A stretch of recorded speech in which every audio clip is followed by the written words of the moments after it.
Assalamualaikum warahmatullahi wabarakatuh. Nama saya Ahmad Zakaria. Saya di sini akan menganalisis tentang pembahasan kenakalan remaja, yaitu having sex dengan pasangan. Maksud dan tujuan saya membuat video ini tujuan untuk memberitahukan kepada mahasiswa atau orang-orang yang melihat video ini untuk lebih berhati-hati dalam melakukan having sex dengan pacar, karena itu sangat-sangat berpengaruh untuk kedepannya. Oke, lanjut. Kenakalan remaja itu memang menjadi masalah yang sering banget dibahas di masyarakat kita. Salah satunya bentuk kenakalan yang cukup sensitif dan sering terjadi, tapi jarang dibicarakan secara terbuka, yaitu adalah perilaku seksual sebelum menikah atau yang biasa disebut having sex dengan pacar. Ini bukan cuma soal remaja yang iseng atau coba-coba, tapi sebenarnya ada banyak faktor yang bikin mereka akhirnya melakukan hal ini. Dan tentu saja perilaku ini punya dampak yang gak kecil, baik buat diri mereka sendiri, keluarga, maupun lingkungan sekitar. Masa remaja memang masa yang penuh dengan pencarian jati diri dan rasa ingin tahu yang besar. Di usia ini, remaja mulai mengenal perasaan cinta, ketertarikan, dan ingin mencoba berbagai hal baru. Sayangnya, tanpa bimbingan yang tepat, rasa ingin tahu ini kadang berujung pada perilaku yang beresiko, seperti melakukan hubungan seks sebelum menikah ini. Apa itu perilaku seksual pranikah?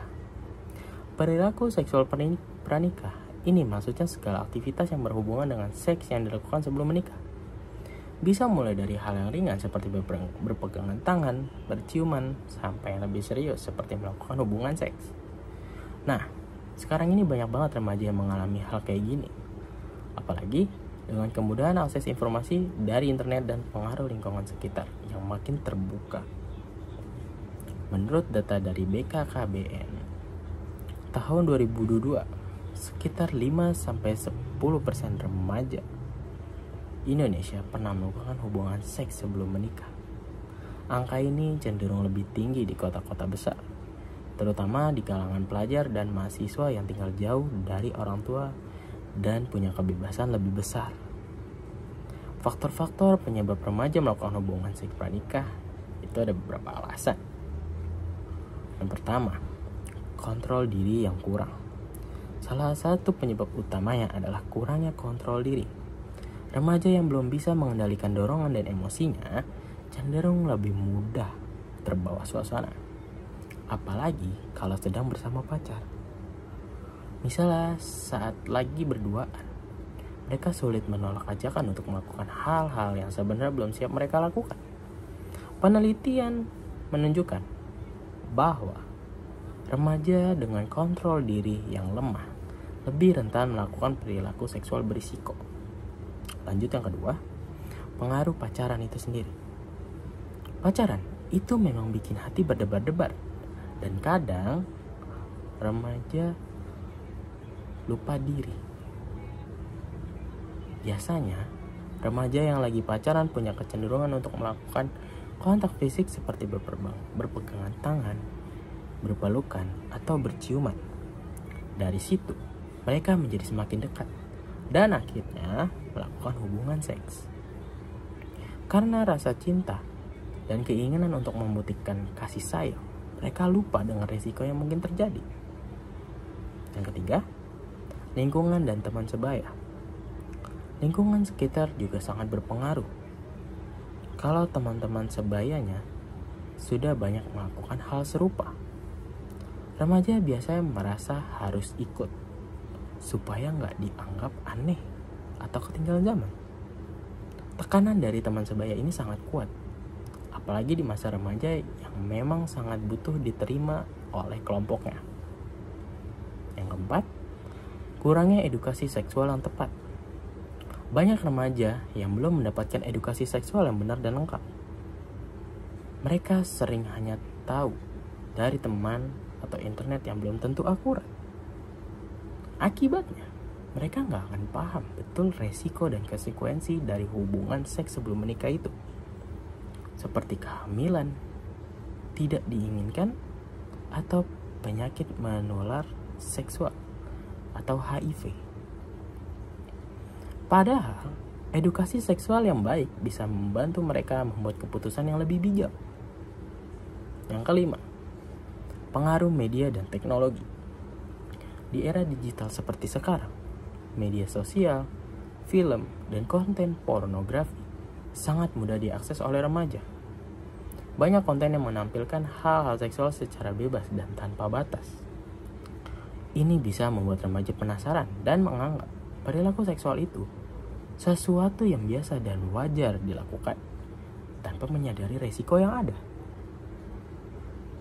Dampak negatif dari perilaku seksual pranikah pada remaja.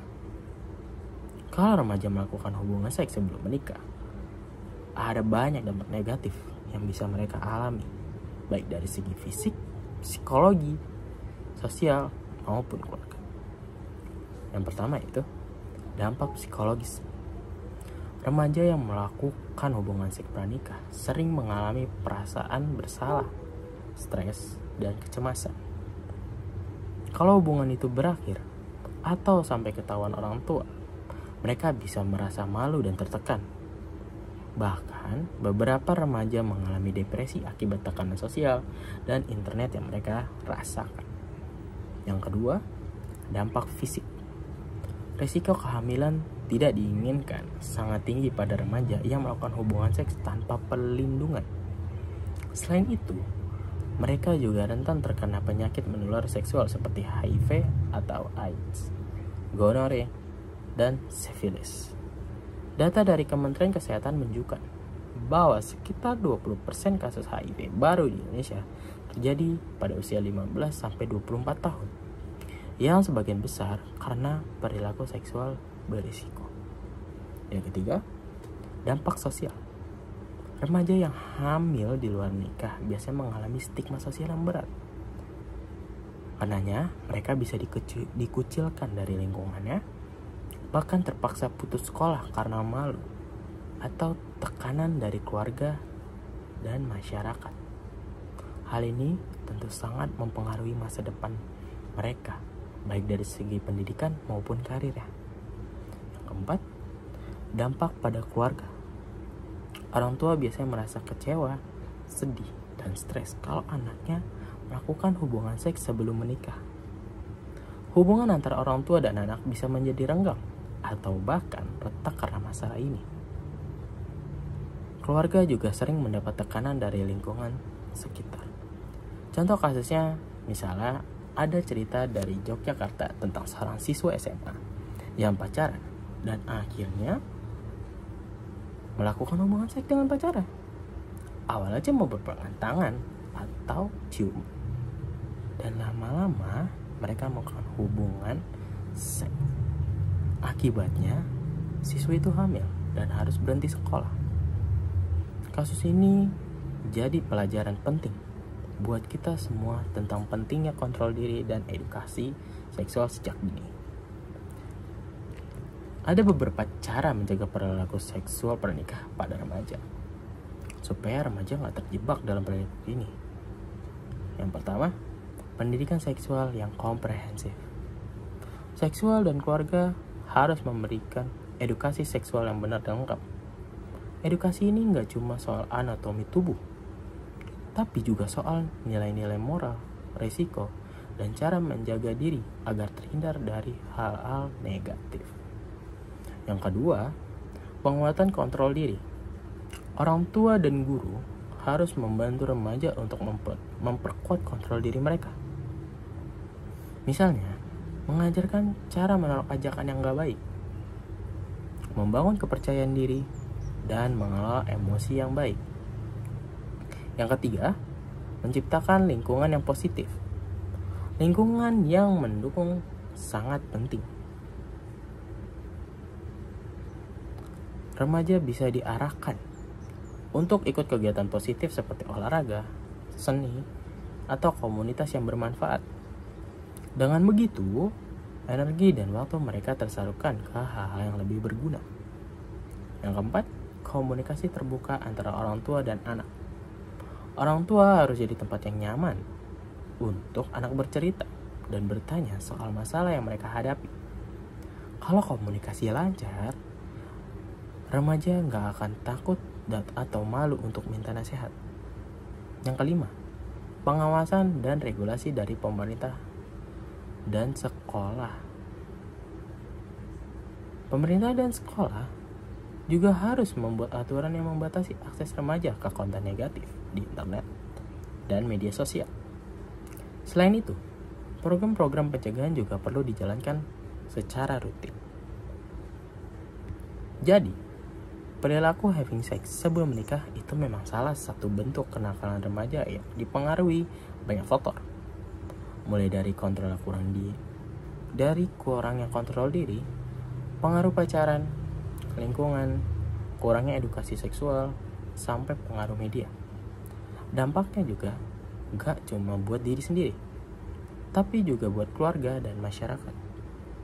Makanya, pencegahan harus dilakukan bersama-sama oleh orang tua, guru, dan lingkungan supaya remaja bisa tumbuh dengan baik dan terhindar dari resiko negatif tersebut.